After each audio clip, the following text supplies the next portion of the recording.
Mazmur 91. Dalam lindungan Allah. Orang yang duduk dalam lindungan yang maha tinggi dan bermalam dalam naungan yang maha kuasa akan berkata kepada Tuhan, tempat perlindunganku dan kubu pertahananku, Allahku yang kupercayai. Sungguh, dialah yang akan melepaskan engkau dari jerat menangkap burung, dari penyakit sampar yang busuk. Dengan kepaknya, ia akan menudungi engkau, di bawah sayapnya engkau akan berlindung. Kesetiaannya ialah perisai dan pagar tembok. Engkau tak usah takut terhadap kedahsyatan malam, terhadap panah yang terbang di waktu siang, terhadap penyakit sampar yang berjalan di dalam gelap, terhadap penyakit menular yang mengamuk di waktu petang. Walau 1.000 orang rebah di sisimu dan 10.000 di sebelah kananmu, tetapi itu tidak akan menimpamu. Engkau hanya menontonnya dengan matamu sendiri dan melihat pembalasan terhadap orang-orang fasik. Sebab Tuhan ialah tempat perlindunganmu, yang maha tinggi telah kau buat tempat perteduhanmu. Malapetaka tidak akan menimpa kamu, dan tulah tidak akan mendekat kepada kemahmu. Sebab malaikat-malaikatnya akan diperintahkannya kepadamu untuk menjaga engkau di segala jalanmu. Mereka akan menatang engkau di atas tangannya, supaya kakimu jangan terantuk kepada batu. Singa dan ular tedung akan kau langkahi, engkau akan menginjak anak singa dan ular naga. Sungguh hatinya melekat kepadaku, maka aku akan meluputkannya, aku akan membentenginya, sebab ia mengenal namaku. Bila ia berseru kepadaku, aku akan menjawab, aku akan menyertai dia dalam kesesakan. Aku akan meluputkannya dan memuliakannya. Dengan panjang umur akan kukenyangkan dia, dan akan kuperlihatkan kepadanya keselamatan daripadaku. Shalom saudara yang dikasihi Tuhan, mari sama-sama kita perkatakan apa yang dimaksud dengan Pentakosta ketiga. Pentakosta ketiga adalah pencurahan Roh Kudus yang dahsyat di zaman ini melebihi yang terjadi di Azusa Street.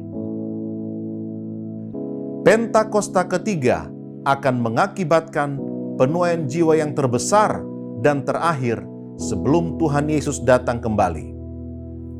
Pentakosta ketiga akan membangkitkan generasi Yeremia, yaitu anak-anak muda yang dipenuhi Roh Kudus, cinta mati-matian kepada Tuhan Yesus, tidak kompromi terhadap dosa, dan akan bergerak untuk memenangkan jiwa.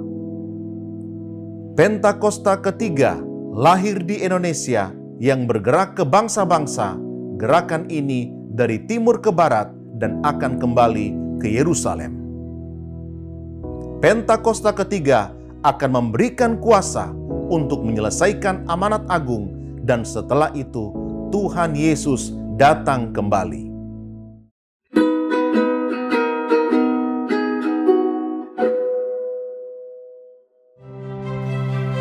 Dalam Ibrani 11 ayat 1, iman adalah dasar dari segala sesuatu yang kita harapkan dan bukti dari segala sesuatu yang tidak kita lihat. Keadaan hari-hari ini mungkin terlihat tidak baik. Namun, ketika kita memutuskan untuk percaya kepada Tuhan dengan sungguh-sungguh, kemustahilan di dalam Tuhan pasti nyata bekerja. Mari kita mendengarkan pesan firman Tuhan agar semakin dikuatkan dan diteguhkan akan setiap janji Tuhan atas kita. Selamat beribadah, Tuhan Yesus memberkati. Shalom Bapak Ibu terkasih dalam Tuhan Yesus Kristus, apa kabarnya? Saya percaya kita semua dalam keadaan baik dan luar biasa, amin. Tuhan Yesus mengasihi saudara dimanapun Anda berada pagi hari ini. Mari kita mau siapkan hati kita mau buka hati kita. Mari kita bawa hidup kita di hadapan Tuhan. Karena saya percaya Tuhan Yesus hadir bersama dengan setiap kami saat ini. Mari kita berdoa. Terima kasih Bapa yang baik, Engkau sungguh baik dan bahwasanya untuk selama-lamanya kasih setiamu Tuhan. sebagaimana kami ada sampai hari ini, itu semua hanya karena kasih karunia-Mu. Bukan karena kuat dan gagah hebat kami Bapa. Mari datanglah kerajaan-Mu Tuhan. Dan jadilah kehendak-Mu sepanjang ibadah di hari ini Bapa. Kami bawa hidup kami bawa nyanyian kami serahkan pikiran kami hanya kepada Tuhan. Dan kami mau fokus hanya menyembah Engkau, Raja di atas segala raja. Bapa kami yang baik. Di dalam nama Tuhan Yesus Kristus, Engkau yang siap dan memuji Tuhan. Mari sama-sama katakan dengan saya, amin. Katakan amin. Tepuk tangan yang panjang buat Tuhan Yesus. Woo! Come on. Yuk sama-sama tepuk tangan buat Tuhan. Yeay! Woo!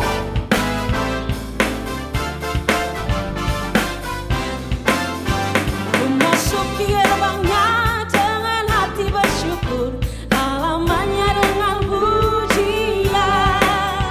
Kataku hari ini harinya Tuhan, ku bersuka sebab Dia girangkanku. Ku masuki gerbangnya dengan hati bersyukur, halamannya dengan pujian.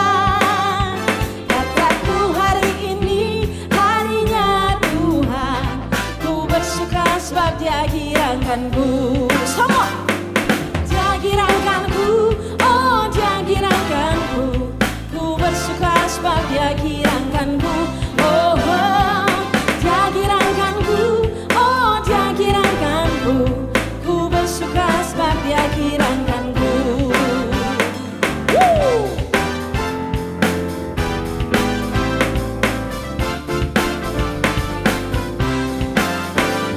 Masuki gerbangnya dengan hati bersyukur, halamannya dengan pujian.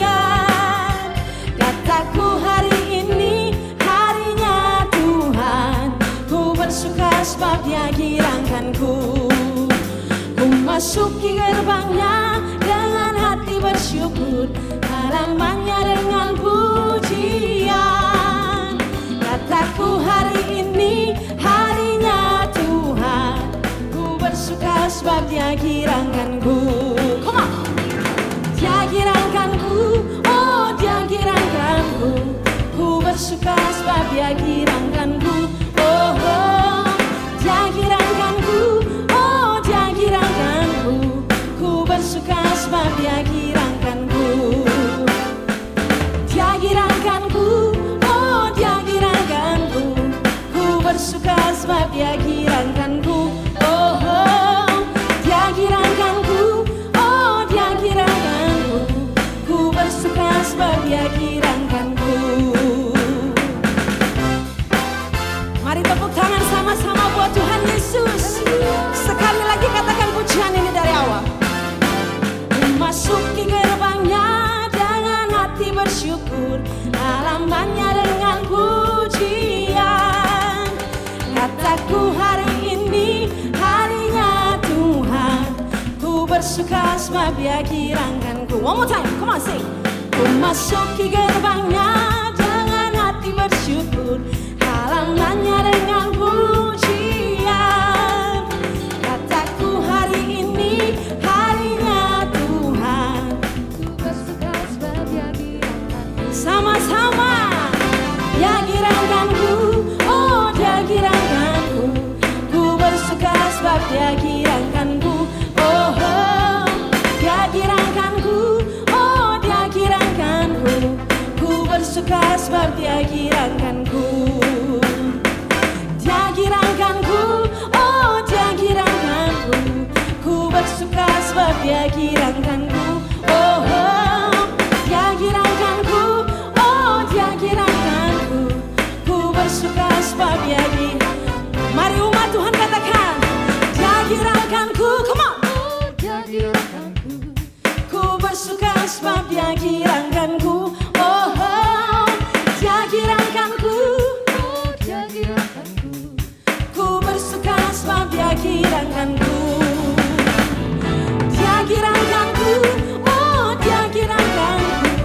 Ku bersuka sebab Dia girangkanku. Oh, oh Dia girangkanku, oh Dia girangkanku. bersuka sebab Dia kirangkanku. Ku bersuka sebab Dia kirangkanku. Haleluya, haleluya. Sebab sukacita kami datangnya daripada Tuhan. Sukacita yang tidak sama seperti yang dunia berikan. Terima kasih Tuhan Yesus. Terima kasih Bapa. Kami siapkan hati kami untuk mendengar suara-Mu lewat isi hati-Mu Tuhan. Firman-Mu yang kudus.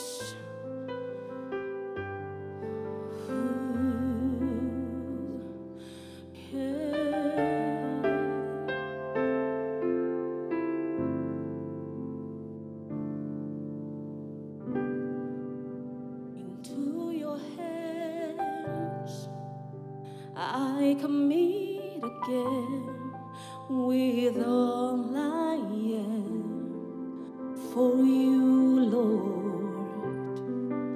You hold my world in a palm of your hand, and I am yours forever.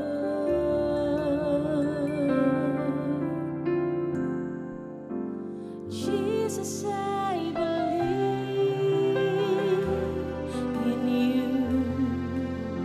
Jesus, I belong to you. You're the reason that I live, the reason that I see. Jesus, I believe in you. Jesus, I belong to you. You're the reason that I live, the reason that I see. With all I am,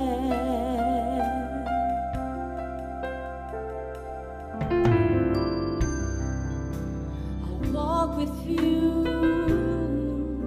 wherever you go, through tears and joy. I'll trust in you, and I will live in all of your ways, your promises forever.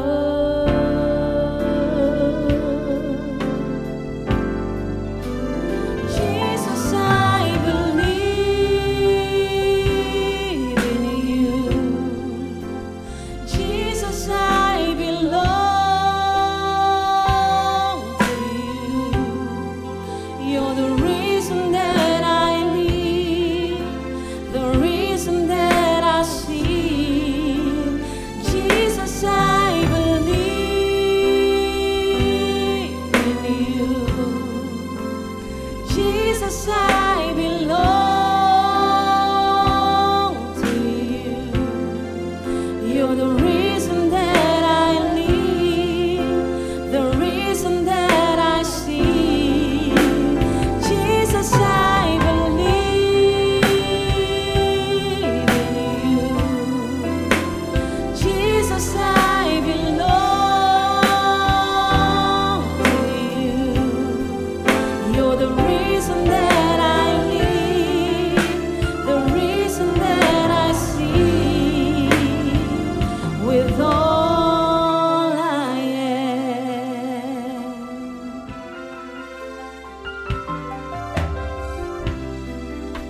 into your hands I commit again. With all I am for you, Lord.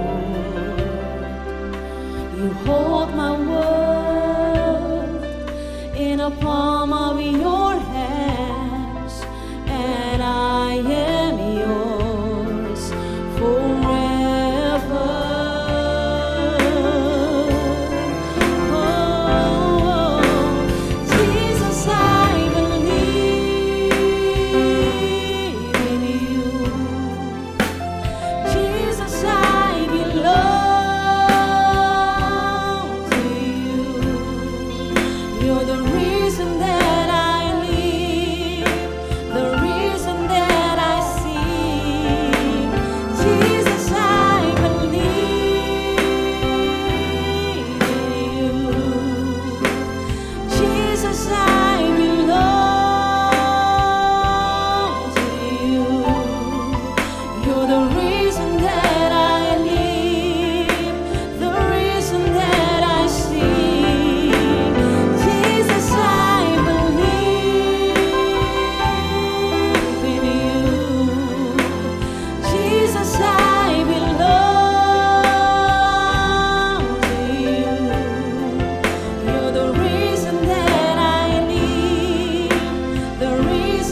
reason that I live, the reason that I see. Mari jemaat Tuhan. Jesus, I believe in you. Sebab hidup kami adalah milik-Mu Tuhan. To you, you're the reason that I live, the reason that I see. With all I am, Jesus, I believe in you. Jesus, I belong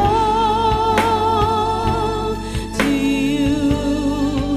You're the reason that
with all of my heart and all of my soul. I love you, I love to worship you. I worship you, Jesus, I worship you. With all of my heart and all of my soul, I love you, I love to worship you. Mari semua katakan, I worship you, Jesus, I worship you.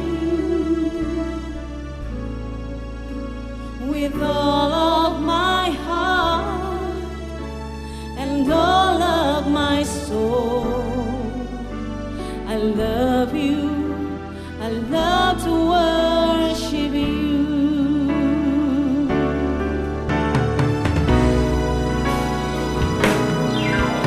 I worship you, Jesus, I worship you.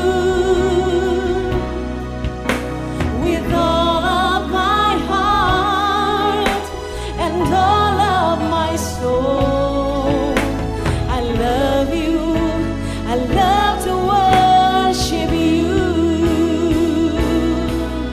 I worship you, Jesus, I worship you. With all of my heart and all of my soul, I love you, I love to worship you.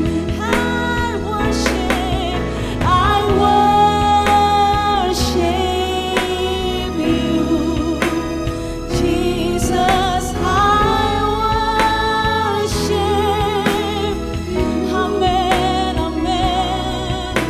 With all of my heart and all of my soul, I love you, I love to worship. Mari angkat kedua tangan kita bersama katakan, I worship you, Jesus, I worship you. With all of my heart and all of my soul, I love you, I love to worship.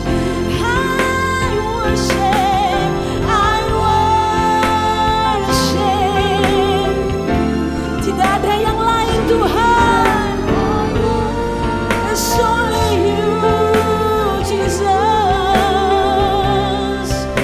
With all of my heart and all of my soul, I love you, I love to worship you. Mari lebih lagi katakan, I worship you. Come on, Jesus, I worship you. With all of my heart and all of my soul, I love you, I love to worship you. Oh, yeah. I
kami, pikiran kami, nafas kami, hidup kami Tuhan hanyalah untuk menyembah Engkau.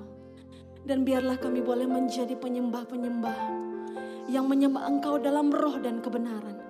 Kebenaran-Mu yang sebentar akan kami dengar Tuhan lewat hamba-Mu. Kebenaran-Mu yang memerdekakan setiap kami Bapa. Terima kasih Tuhan untuk firman-Mu. Kami siap untuk mendengar sabda-Mu hari ini Tuhan. Di dalam nama Tuhan Yesus Kristus, mari yang percaya dengan saya bersama katakan amin. Amin.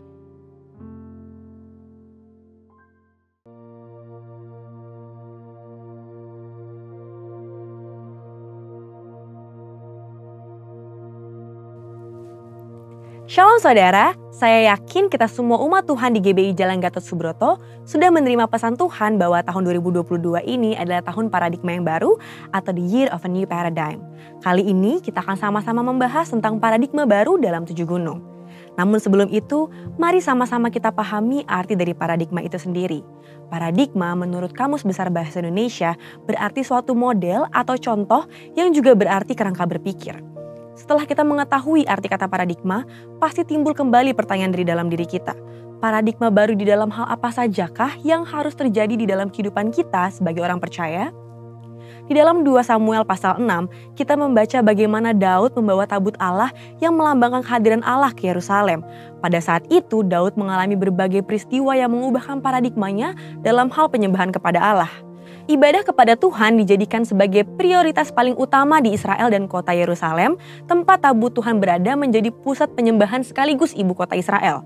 Perubahan paradigma di dalam penyembahan kepada Tuhan ini dapat menjadi suatu acuan bahwa perubahan paradigma pun dapat terjadi di segala aspek kehidupan orang percaya. Apabila kita baca di awal penciptaan, Tuhan menciptakan manusia segambar dan serupa dengan Allah agar manusia dapat menguasai dan mengelola Taman Eden sambil menikmati hubungan yang intim dengan Allah. Hal ini dikenal dengan creation mandate atau mandat penciptaan. Dengan adanya mandat ini, manusia secara khusus orang percaya diperintahkan untuk menguasai bidang-bidang kehidupan dengan cara memberikan dampak sosial di bumi ini. Lalu, pada bidang apa sajakah kita perlu memberikan dampak? Sekitar tahun 1975, Dr. Bill Bright, pendiri dari gerakan kampus Crusade for Christ, dan Loren Cunningham, pendiri dari Youth with a Mission, mendapat pewahyuan dari Tuhan tentang bidang-bidang yang perlu diberi dampak oleh orang-orang percaya, yang dikenal dengan istilah The 7 Mountains of Influence atau 7 gunung pengaruh. Bidang-bidang ini adalah arts and entertainment, business, church, development of the poor, education, family, dan government. Apakah ada kaitannya antara Daud membawa tabut perjanjian Allah ke Yerusalem dengan ketujuh gunung tersebut? Jawabannya adalah ada. Saudara terkasih, pada saat Daud membawa tabut perjanjian Allah ke Yerusalem, selain merestorasi bentuk penyembahan kepada Tuhan, Daud juga memperbaharui bidang-bidang kehidupan lain, yaitu 7 bidang kehidupan tersebut. Dalam Yesaya 43 ayat 18, Tuhan berfirman agar umatnya tidak lagi mengingat hal-hal yang dulu, termasuk kesuksesan yang pernah diraih sebelumnya. Mengapa? Karena Tuhan akan memberikan hal-hal yang baru bagi umatnya, yaitu suatu kerangka berpikir baru agar umatnya dapat memberikan dampak di dalam dunia ini. Jadi, bagaimanakah caranya agar kerangka berpikir baru atau paradigma baru ini dapat memberikan dampak bagi 7 gunung ini? Di dalam Kisah Para Rasul 6 ayat 1 sampai dengan 7 dituliskan mengenai Stefanus, satu dari 7 orang yang dipilih oleh para rasul untuk melayani orang miskin, seorang yang penuh roh dan hikmat. Stefanus tidak dipilih untuk mengajarkan firman atau memberitakan Injil, tetapi Tuhan memakai Stefanus secara luar biasa saat dia melayani orang-orang miskin itu. Dari kisah Stefanus, kita pelajari bahwa kita dapat membuat suatu restorasi dalam bidang di mana kita ditempatkan. Saat kita berjalan dalam kuasa Roh Kudus. Dengan kuasanya, sama seperti Daud membawa tabut Allah ke Yerusalem, kita juga dipakai untuk membawa hadirat Allah dalam setiap bidang kehidupan yang kita geluti. Artinya, kita menghadirkan doa, pujian, penyembahan, dan mengimpartasikan nilai kerajaan Allah atau membawa otoritas yang disertai hikmat ilahi di marketplace. Di era Pentakosta ketiga saat ini, kita percaya bahwa Roh Kudus sedang dicurahkan secara luar biasa bagi anak-anak Tuhan menjelang kedatangan Kristus yang kedua kali.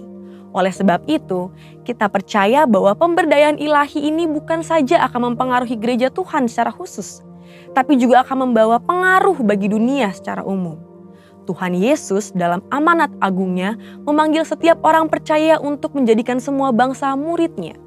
Artinya, kita dipanggil untuk membawa hadirat Tuhan dan membawa perubahan dan pengaruh di dalam pekerjaan, keluarga, tempat pendidikan, media, dunia seni dan hiburan, pelayanan pada kaum marginal, bahkan dalam pemerintahan negara kita. Kita harus yakin bahwa melalui pemberdayaan Roh Kudus, kita diperlengkapi dan dimampukan untuk membawa perubahan, pengaruh, dan dampak di ketujuh aspek tersebut.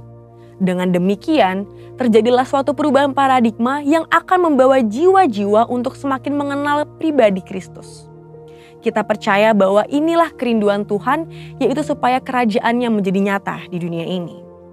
Sekarang pertanyaannya, sudah siapkah kita menjadi agen perubahan paradigma baru? Untuk artikel lengkapnya dari tim teologi kami, silakan klik link yang ada di atas atau scan QR Code yang tersedia. Tuhan Yesus memberkati.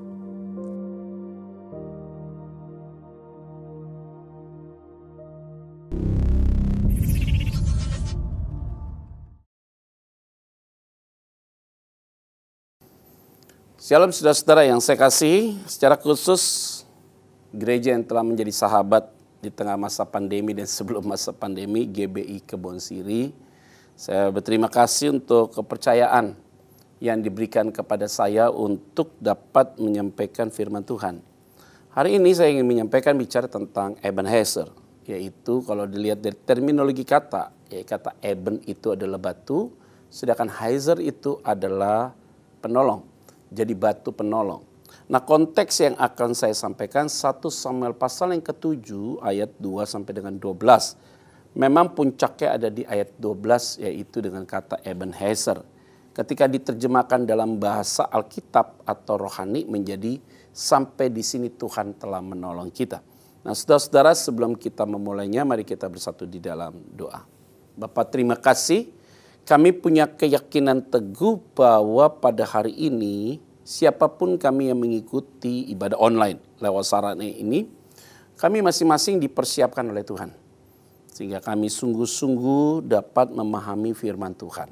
Di dalam nama Tuhan Kristus kami berdoa dan mengucap syukur. Haleluya. Amin. Begini saudara ya. Bicara tentang konteks Ebenezer itu sendiri, maka harus ada background-nya. Sampai di sini Tuhan menolong, itu berarti ada kasus.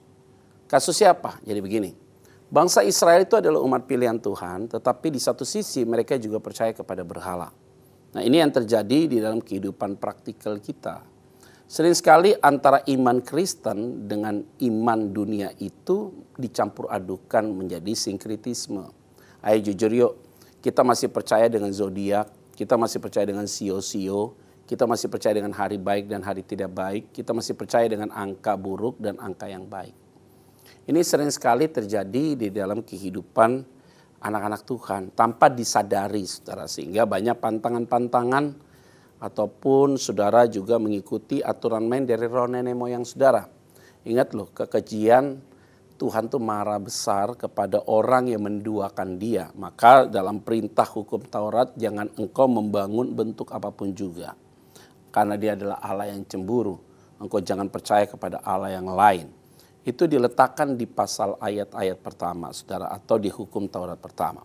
Nah, jadi konteksnya adalah bangsa Israel ini cenderung ke arah sana. Sehingga masalah terus beruntun terjadi dalam hidup dia.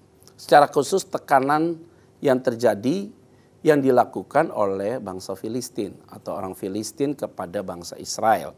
Sehingga tekanan inilah menjadi masalah. Nah, Tuhan Allah melihat bahwa mereka sedang mengalami pergumulan ini.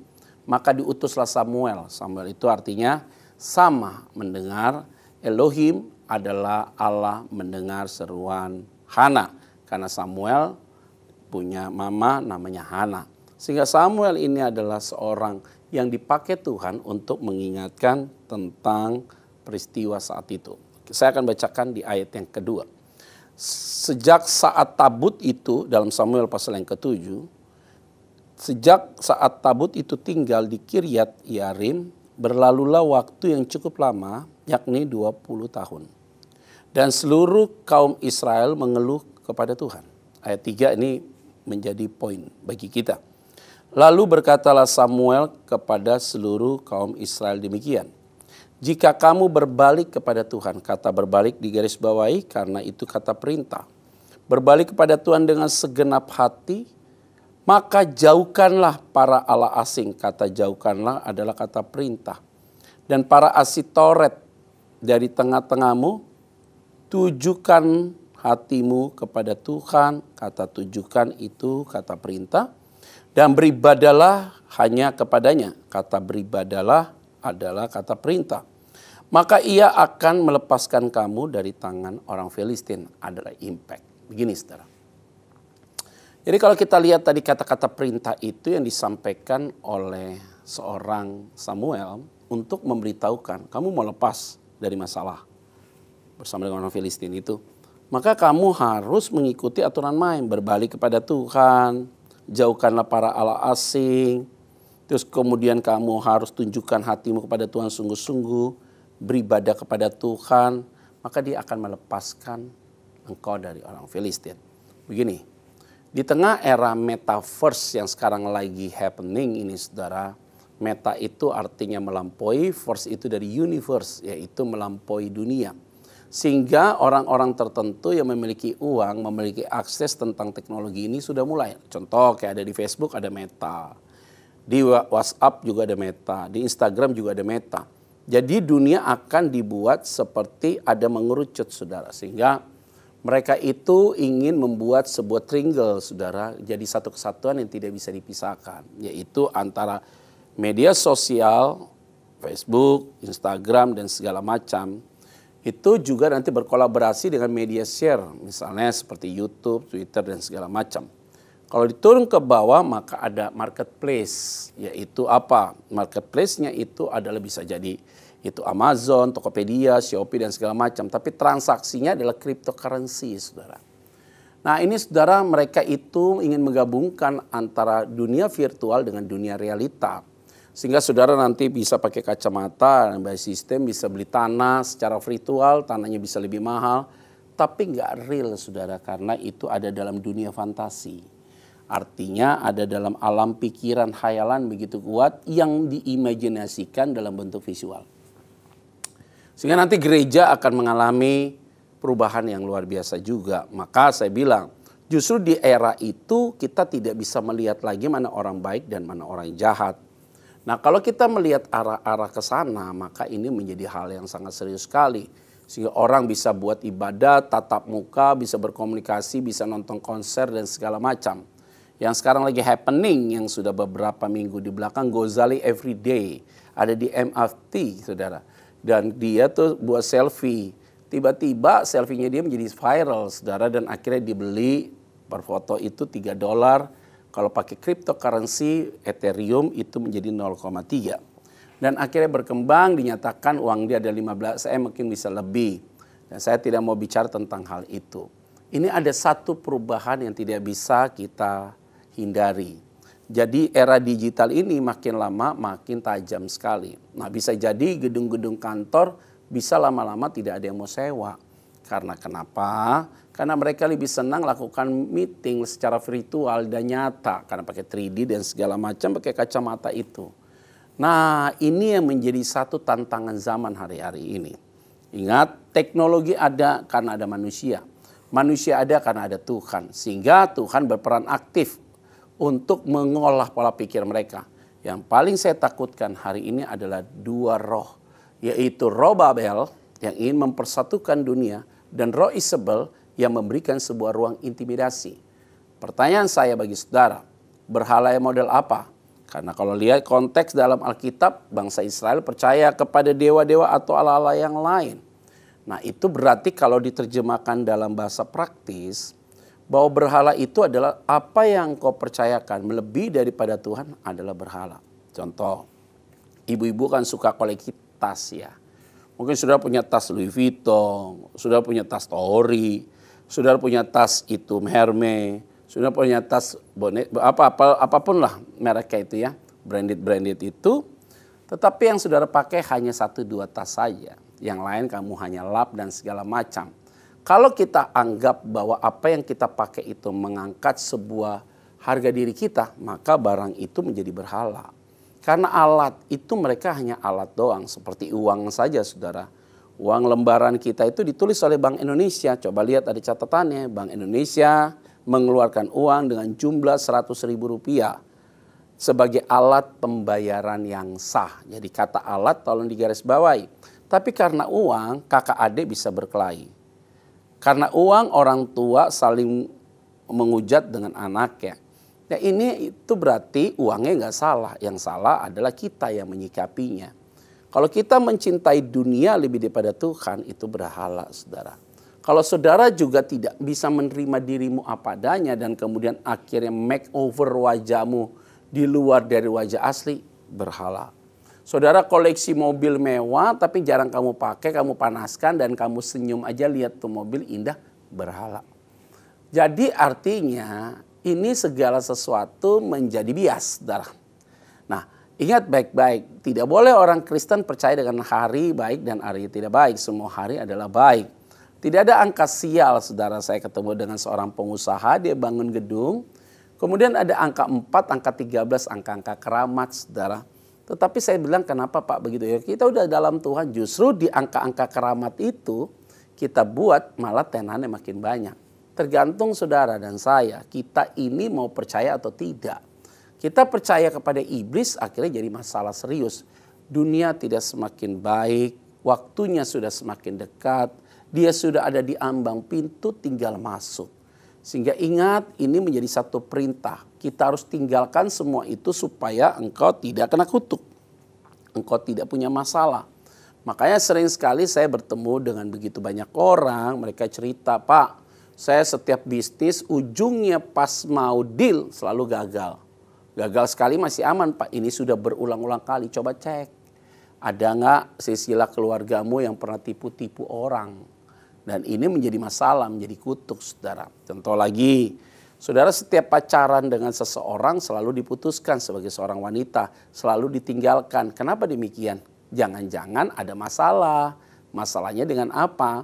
Dengan keluargamu, bapakmu mungkin saja mempermainkan seorang wanita. Dan akhirnya belum diputuskan. Ini banyak faktor saudara tentang hal itu. Ingat ya, kita sebagai anak Tuhan tinggalkan semua itu. Hal-hal yang berbau mistik dalam rumahmu dibuang. Masih pelihara inilah, pelihara itulah, pelihara ini. Itu akan merusak sekali bukan hanya buat kita tapi kepada 4 generasi di bawah. Makanya Samuel berkata kamu harus tinggalkan semua itu supaya engkau lepas dari tangan orang Filistin. Saudara, hidup kalau tidak punya beban itu indah. Tapi kalau masalah tiap tahun itu terus, itu berarti masalah serius. Nah karena itu saya mohon saudara ingat tentang hal itu. Ayat 4, tadi perintah. Kemudian orang-orang Israel menjauhkan para Baal dan para Asitoret dan beribadah hanya kepada Tuhan. Ayat 4 berbicara tentang keputusan. Ketika dapat informasi dari Samuel, sehingga mereka mengambil keputusan untuk apa? Meninggalkan semua itu dan kemudian beribadah kepada Tuhan. Jadi dia cepat merespon. Orang yang cepat merespon itu berarti dia punya kesadaran dalam dirinya. Nah ingat kalau sudah diingatkan harus cepat meresponnya. Yaitu apa? Dengan mengambil sebuah keputusan. Maka di ayat yang kelima itu jelas sekali. Lalu berkatalah Samuel, kumpulkanlah segenap orang Israel ke Mispa. Maka akan berdoa untuk kamu kepada Tuhan. Ayat 6, setelah berkumpul di Mispa, mereka menimba air dan mencurahkan di hadapan Tuhan. Mereka juga berpuasa pada hari itu dan berkata di sana, kami telah berdosa kepada Tuhan dan Samuel menghakimi orang Israel di Mispa. Poinnya adalah, kalau tadi kata perintah supaya kamu tidak menghadapi masalah serius, maka di ayat 4, kamu ada sebuah komitmen untuk ambil keputusan.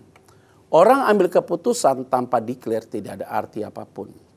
Jadi saya mau berubah nih, itu penting ya saudara ya. Tapi apa yang dilakukan harus ada declare, aku mengaku dosaku. Itu berarti mulai koreksi diri. Gitu. Nggak akan bisa saudara paksa orang berubah. Nggak bisa. Manusia itu adalah manusia hidup yang suka bersosialisasi. Yang suka berkomunikasi. Contoh, saudara punya binatang peliharaan dan kemudian akhirnya saudara simpan itu di dalam rumah, kamu ikat binatang peliharaan itu. Atau kamu ikat binatang peliharaan itu di satu tempat, kamu pergi ke mall.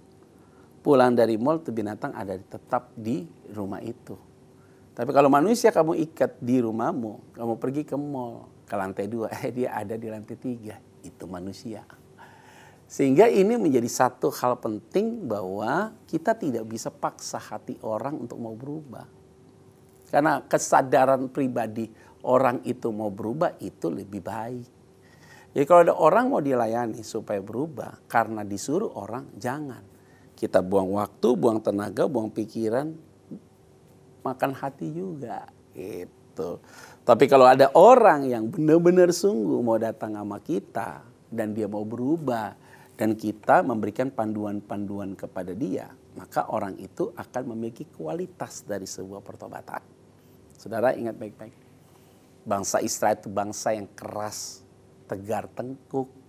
Apapun hukuman yang Tuhan berikan sudah mereka nikmati, saudara. Nah sekarang masalahnya kalau mau berubah itu take it or leave it. Mau ambil ya silakan, enggak juga nggak apa-apa. Nah ini yang menjadi satu bagian penting, apalagi kalau ada penyimpangan-penyimpangan seksual, laki suka laki, perempuan suka perempuan. Ini tidak mudah untuk mereka dilepaskan, maka lihat backgroundnya.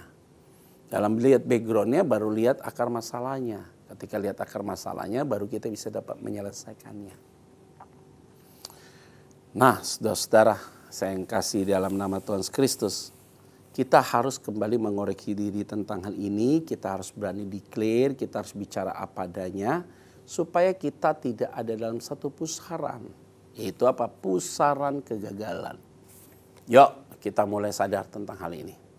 Nah saudara-saudara saya yang kasihi di dalam nama Tuhan Kristus, Ebenezer sampai di sini Tuhan telah menolong kita.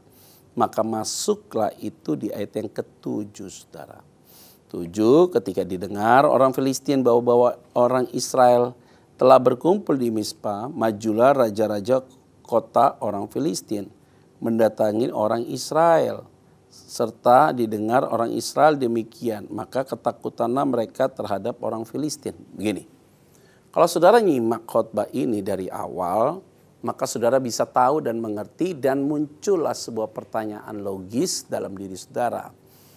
Mereka itu kan mau dilepaskan dari orang Filistin, tapi mereka harus melepaskan penyembahan berhala. Nah mereka setelah mengaku ikuti perintah dan mereka mengambil keputusan dan mengaku ya. Maka untuk membuktikan bahwa mereka ini sudah berubah bagaimana? Tantangan yang terjadi dengan orang Filistin diizinkan Tuhan kembali untuk orang Filistin menemui mereka di Mifta. Tujuannya apa? Supaya mereka lihat di sinilah sungguh-sungguh apa yang kau lakukan akan punya dampak yang positif. Gitu. Jadi kalau kita tahu ada teman kita, saudara kita, koko kita, adik kita, orang tua kita, mereka punya masalah, mereka punya pergumulan, saudara bisa sharing sama mereka. Nah ketika engkau sharing dengan mereka itu kan jadi jelas, saudara. Untuk titik berangkatnya itu ada di mana. Sehingga saudara tidak jadi salah. Nah biasanya mereka-mereka ini juga dipakai Tuhan untuk mengganggu kita. Untuk melihat bahwa kita ini serius atau tidak dengan Tuhan. Contoh, saya ambil sekolah teologi ketika saya nakal, saya bertobat, ambil sekolah teologi. Gitu ya saudara ya. Mungkin kakak-kakak saya, bukan mungkin ya, maka benar kakak saya pernah bicara sama saya, lu tuh sepertinya pelarian. Kita tidak perlu untuk mengcounter tentang peristiwa itu. Tapi kita buktikan dengan waktu. Nah ketika kita buktikan dengan waktu, membuktikan bahwa Tuhan bekerja. Jadi memang orang Filistin itu datang di Mispa atas seizin Tuhan. Baru kita masuk ayat 8, lalu kata orang Israel kepada Samuel, janganlah berhenti berseru bagi kami kepada Tuhan Allah kita, supaya ia menyelamatkan kami dari tangan orang Filistin itu. Ayat 9, sesudah itu Samuel mengambil seekor domba yang menyusu, lalu mempersembahkan seluruhnya kepada Tuhan sebagai korban bakaran. Dan ketika Samuel berseru kepada Tuhan bagi orang Israel, maka Tuhan menjawab. Apa itu? Ketika tantangan itu terjadi, mereka minta tolong kepada Samuel untuk berdoa supaya Tuhan itu membela mereka. Dan Tuhan akhirnya menjawab. Artinya ada tantangan selalu ada jawaban. Tidak ada masalah yang unlimited.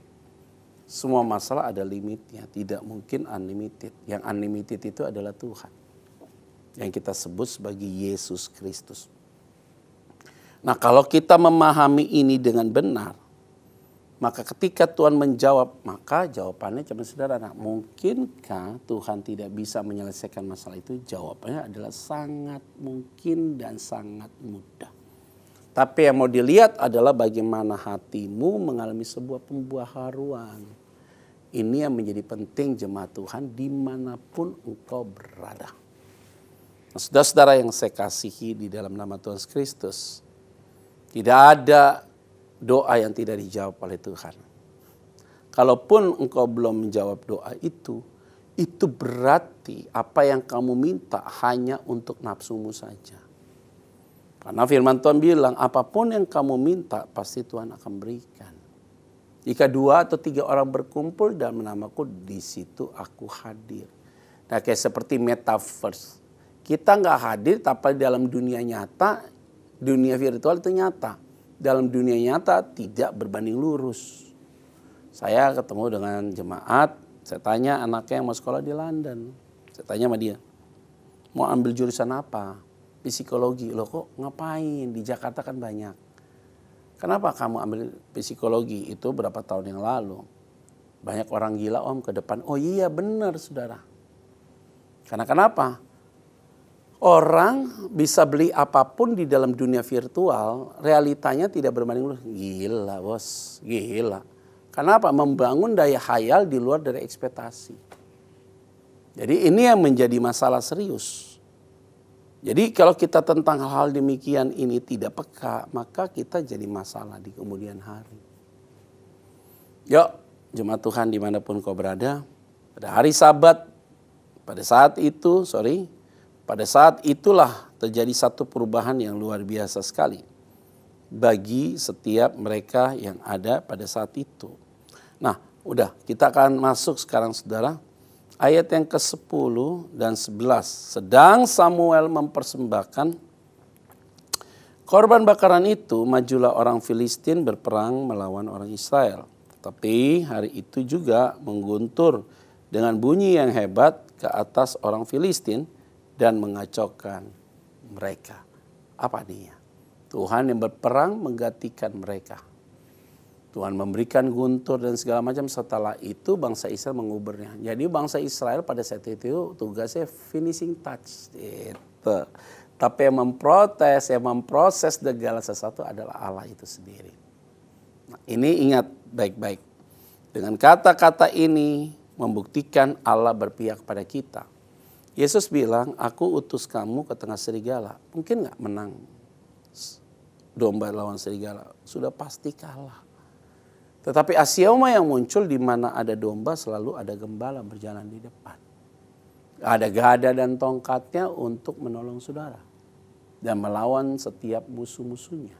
Karena itu saya mau ingatkan bagi kita semua bahwa hal-hal demikian harus dipahami dengan benar bagi kita.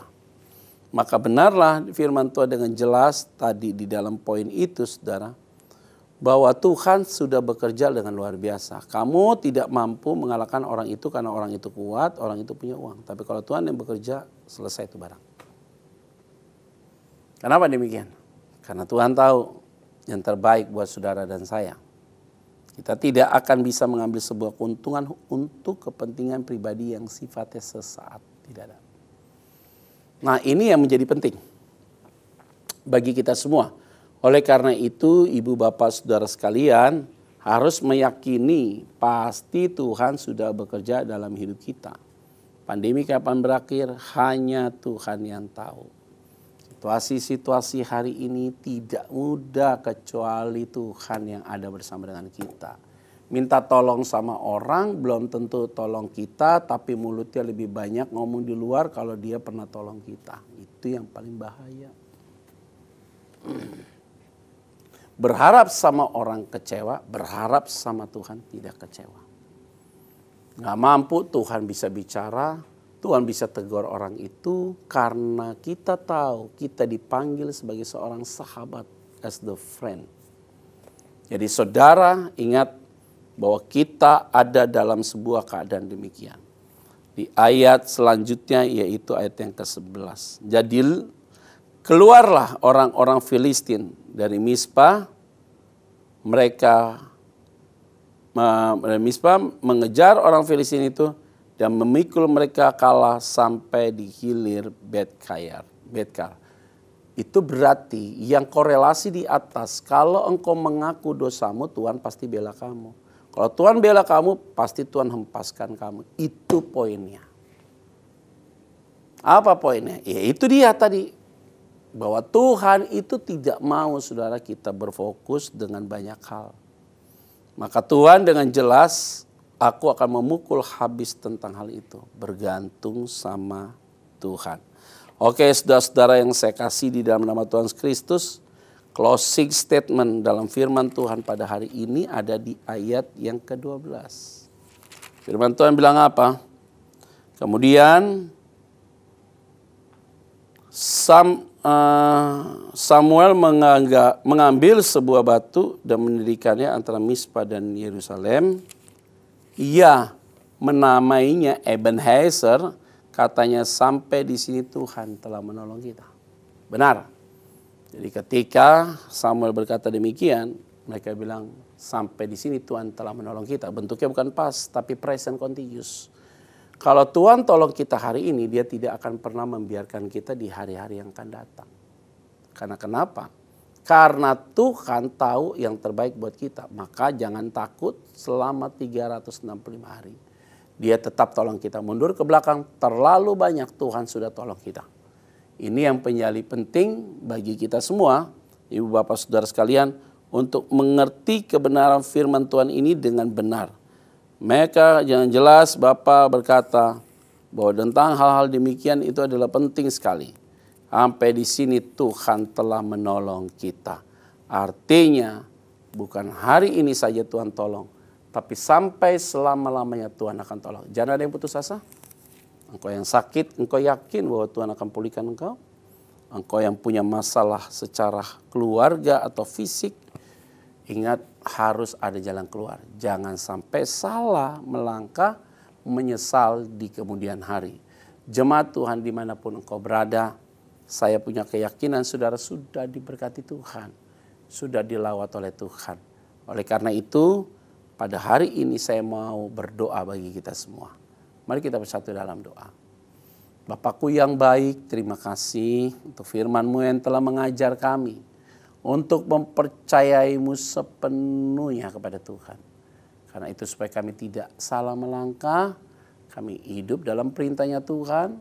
Kalau ada sesuatu yang menghambat kami tolak dalam nama Yesus. Jadikan kami berkat dimanapun berada. Di dalam nama Tuhan Kristus kami berdoa dan mengucap syukur.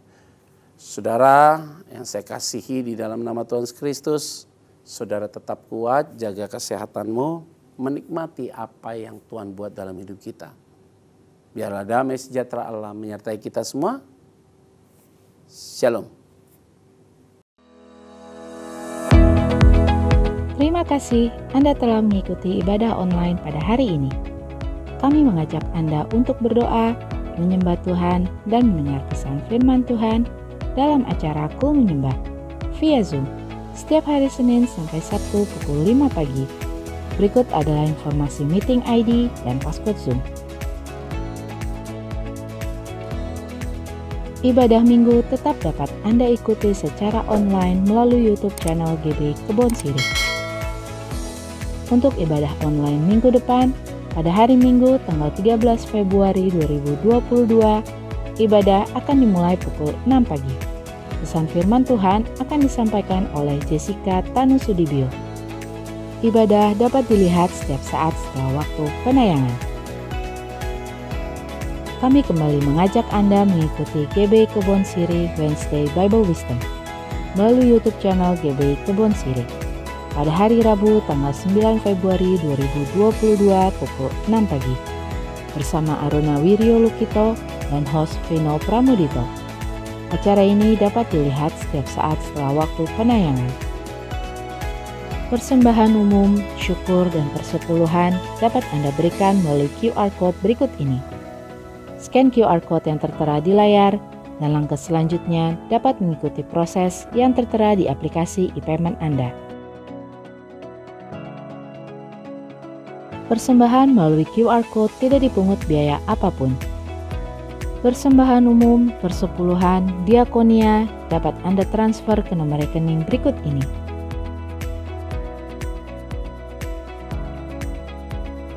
Untuk pelayanan baptisan dapat mendaftarkan diri di nomor berikut ini.